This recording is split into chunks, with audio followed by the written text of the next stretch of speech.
refrigerator. Talking to a guy from Minnesota. So I bought the thing for next to nothing. There he is. And hook it up to gas. So that way we have a nice refrigerator. You just run off of a 20-pound tank, or a 11-pound will do it for a little over a week also. And keep everything cool. Because there's some days, sometimes you can never tell if the weather gets real hot. The ice will go right out of the cooler in a hurry. N5XTC, W0QKL. Yeah, Roger. I got two of those Honda 2000Is, and the only reason I need two is for that air conditioning unit on my trailer. One of them won't run it, so kind of a pain to haul two of them around, but boy, when you need that air conditioner, it sure helps. And they're pretty good on the gas. If you're not running them on high power, I get about 12 hours out of a gallon, on one of them. If you're just working your radios and stuff like that, they run forever. What do you do? Are you retired now, or are you working and taking the summers off, or what are you doing, over? We're retired here, so every day is Saturday except Sunday. I retired 2 years ago. I went out at 62 and the like. But we do odd jobs for the company still. Like this Monday, I'm headed down to the Dominican Republic to a power plant and do some brush up on the environmental equipment there. And then during the month of May, I'll be up in Juneau. Certifying the particulate monitors on some of the Princess cruise ships, so that'll bring a little bit of pocket change for me. But for the most part, we're retired. There was some heavy QSB the last go around there, Scott. So I wonder if you're still copying me, okay? N5XTC, W0QKL. Yeah, I got a real good copy on you. You're 9 over here. Real strong signal. I just turned my power up to 100 watts. That should help it, but maybe the band's fading a little bit there. Yeah, going up into Alaska, boy, that'd be great. Are you taking any of the radios with you when you go, or you just leave them at home?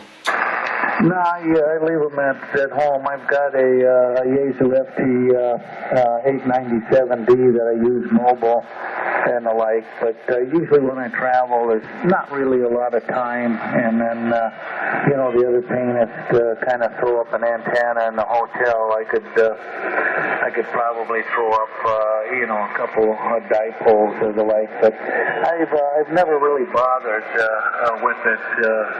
I tried one time many moons ago when I went out to Jersey once, but then I was bringing a big old Drake TR7 with me and a big power supply, and I've even though the Yaesus are now small, and you can put the batteries in them and operate QRP, and the switching power supplies are light. I've never tried it, Scott. Maybe one of these days we will. Go ahead. Yeah, I can understand that. Sometimes it's a hassle to try to bring all that stuff. I was just in Vegas, and I brought my little Kenwood HT with me, and the repeaters up there gave me enough action to keep me satisfied with the radio while I was there. A lot of linked repeaters too, so it was pretty fun. The other thing, a buddy loaned me a little shortwave radio of his, and sometimes I bring that and just listen in like Radio China and tune in on that.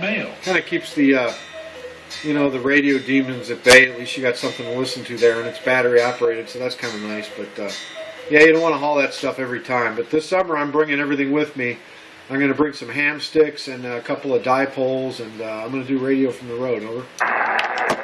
Yeah, I like mobile operation. This weekend I went up to Fargo, and like I say, I got that Yaesu in the truck with a little screwdriver antenna on the roof of the Dodge truck there, and operated quite a bit of up 12 meters on the weekend going up and coming back. It was quite active. The only kind of pain is I put everything in a little notebook, and then got to get down and put the stuff into my log, because we do use Logbook of the World and EQSL for people that need that stuff. So I keep it going. going and the like. So transcribing all of that, especially when you're driving, the writing isn't the best. So sometimes you look and say, what number or what letter was that I wrote down, and what frequency. So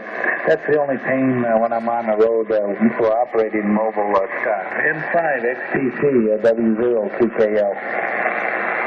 Yeah, W0 Queen Kilo Lima November 5 X-Ray Tango Charlie. Yeah, I'm also on EQSL, so I just logged you in on.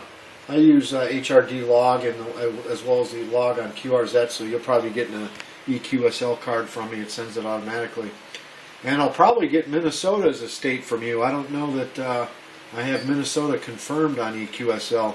You can talk to people in a state, but if they're not confirmed on there through EQSL, it doesn't count. So it's kind of nice to get somebody who's also on there. Yeah, I'm looking forward to getting out of here this summer, and I got an ICOM 7410 I'm on right now, but I also have an ICOM 7000 that I'm going to bring with me for HF this summer, and I'm just going to run that out of my trailer and see how that goes. Over. I think it'll do good there. It doesn't take a whole lot, especially if you got a camper and the like and stuff, and a little bit of power, which you definitely have there to run it. It's a lot of times it's fun because you get the different parts and you hear different signals. It's like I do a booming job into Europe and into the Middle East, but I don't have that many contacts out towards Asia. Of course, when Asia starts coming in, it seems there's a big iron curtain there on the West Coast. I mean, those boys can really hammer on the stations. And then it's the opposite. The East Coast and Midwest hammers into Europe, and California's got their narrow window. They're getting in. So it'd be nice to try to operate mobile if I head out west or out east to see what the differences are and the like. But I don't know how the south central parts for you guys, which countries you get into the easiest there. Go ahead, Scott. Yeah, I've got a bunch of Asia, Europe. I'm running a G5 RV up at 30 feet and barefoot at 100 watts. So I've got like 41 countries, so I'm not doing too bad. There's a couple of places in Asia I still need to get. Well, a lot of places in Asia, but don't do too bad for that dipole. I was looking at your hex beam there. That's what I'm planning on getting at the end of the summer. I'm going to get a 5-element hex beam, kind of what you have. Probably can get it up to about 35 feet. I guess they say that's going to open up a whole new world of ham radio for me. Over. It should. I used to have a 12-element log periodic up there, but years of neglect, Mother Nature took care of it, and we took the Sawzall and cut that down. It was a big commercial job, and put up this little hex beam. And it does pretty good for essentially 2-element type B. This is one of the originals. I'm going to upload this. Hex beams. Mostly